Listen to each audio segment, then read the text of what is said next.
laboratory, anything that sheds light on the existence of Bigfoot.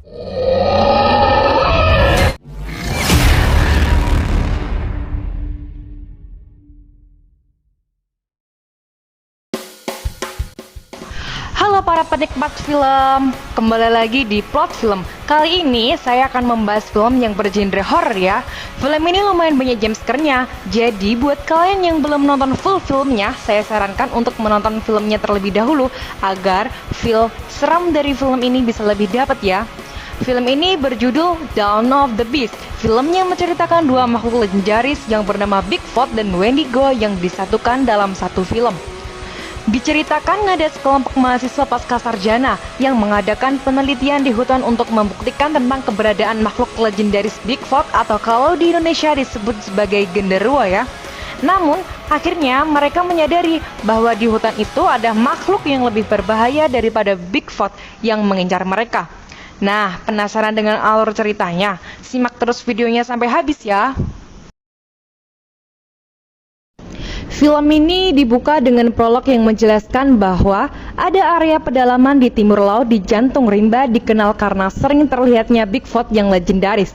Sejak tahun 1985, lebih dari 2000 saksi mata yang menyatakan makhluk tak biasa tinggal di hutan.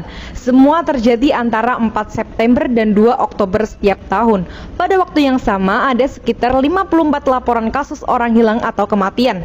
Hingga saat ini alasan hilangnya mereka masih belum terpecahkan. Warga sekitar menyebut bulan ini sebagai bulan mati.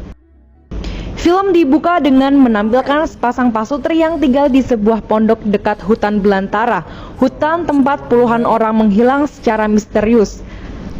Sepasang pasutri ini bernama Efrat dan istrinya bernama Mary.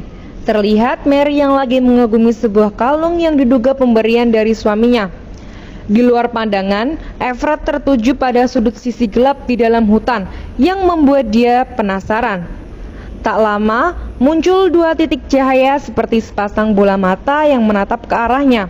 Karena penasaran, Efrat mengambil senter sebagai penerangan karena dia berniat mengecek sumber cahaya tersebut ke dalam hutan. Sementara itu, Mary belum menyadari bahwa Efrat sedang keluar. Mary membuka kulkas dan tanpa menyadari bahwa sosok mata yang bercahaya itu berada di balik jendela dan sedang menatapnya. Menyadari suaminya tidak ada di dalam rumah, Mary pun memutuskan untuk mencari Everett keluar. Di tempat lain, Everett yang sedang mengecek sepasang cahaya tadi tidak menemukan apapun di sana. Namun, tiba-tiba dia dikejutkan oleh sosok Bigfoot yang menyeramkan.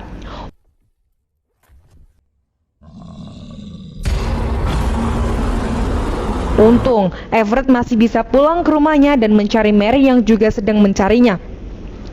Namun, tak lama kemudian, Mary mengatakan kepada Everett, "Itu menemukanku."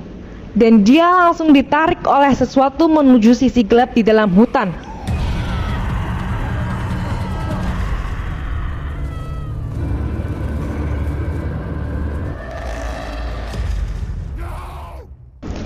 Sepuluh tahun kemudian, terlihat sekelompok orang yang berperan penting dalam film ini.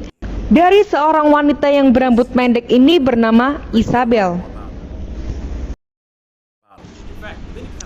Orang yang berkulit gelap namanya Oz. Dan satu lagi yang tinggi putih ini bernama Jack.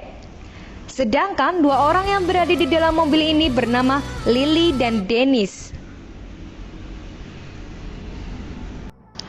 Keempat orang tadi adalah sekelompok mahasiswa yang akan mempelajari hewan-hewan mistis cerita rakyat, kecuali si Dennis yang hanya pekerja biasa.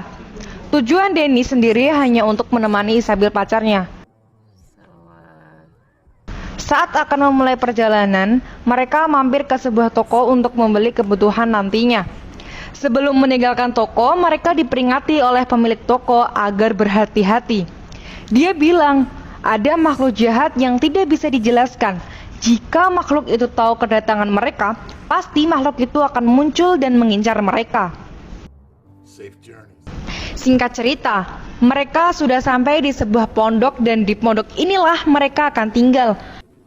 Dennis sempat khawatir kalau keberadaannya itu bisa membuat profesornya marah. Seperti yang dijelaskan tadi bahwa Dennis di sini bukanlah mahasiswa, melainkan hanya untuk menemani Isabel saja. Namun setelah mendengarkan penjelasan Isabel, akhirnya Dennis bisa tenang.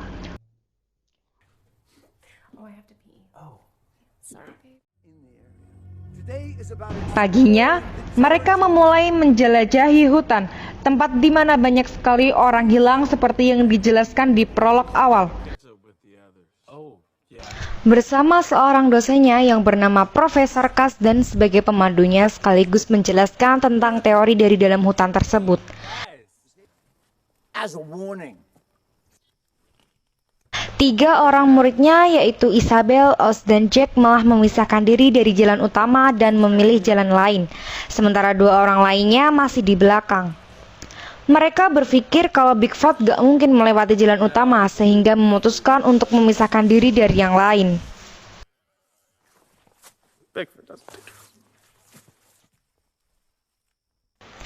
Di lain tempat, temannya Lily sebagai juru dokumentasi bertemu dengan seorang pria yang sedang mengamati jejak besar. Pria ini adalah suami Mary, yaitu Everett, orang yang ada di scene awal tadi. Everett terobsesi dengan sosok Bigfoot karena ingin balas dendam karena meninggalnya Mary waktu itu. Scene berpindah kepada Isabel dan yang lainnya yang tiba di tempat seperti padang rumput. Dikagetkan dengan penemuan mayat yang sudah membusuk dan hanya sisa tulang belulang. Jack berniat akan melaporkan penemuan tersebut, namun Oz melarangnya karena dia pikir hilangnya mayat ini sudah lama sekali. Jadi, dia tidak mau menghabiskan waktunya untuk laporan itu, karena jika berurusan dengan hal seperti ini, pasti akan panjang. Sampai akhirnya mereka memutuskan akan melaporkannya setelah mereka selesai dari sini. The moment the trip is over. Yes. Dan ternyata mayat tersebut adalah mayat Mary, terlihat dari kalungnya yang masih menempel di lehernya. Isabel yang melihatnya secara diam-diam mengambil kalungnya. Dan malam pun tiba, mereka berkumpul bersama di penginapan. Di saat Dennis sedang ngebanyol, kemudian Isabel pergi dan meminjam mobil Jack untuk menelpon masalah pekerjaan. Kemudian Lily pamit mau mandi, Jack pun mau tidur.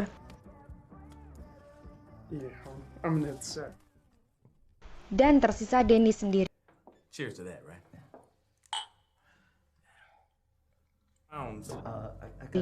Saat Isabel mau pergi, Profesor Varden meminta ikut pergi karena dia juga mau menelepon istrinya, karena hari ini hari ulang tahun pernikahan istrinya.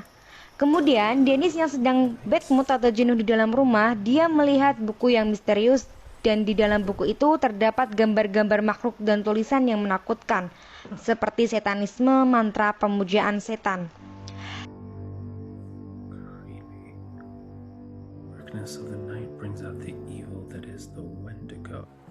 Kemudian saat Lily sedang mandi, ada seperti sosok yang mengintip dirinya.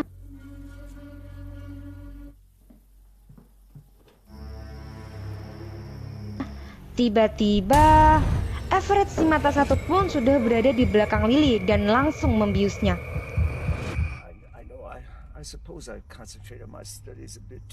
Kemudian scene berpindah, Isabel bersama Profesor sedang melakukan perjalanan. Di tengah-tengah perjalanan, Isabel dikagetkan dengan sosok makhluk misterius yang menakutkan, dan sontak, Isabel langsung membantingkan setir mobil dan menabrak pohon.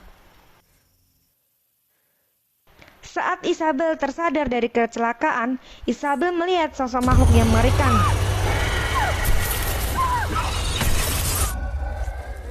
Dan tiba-tiba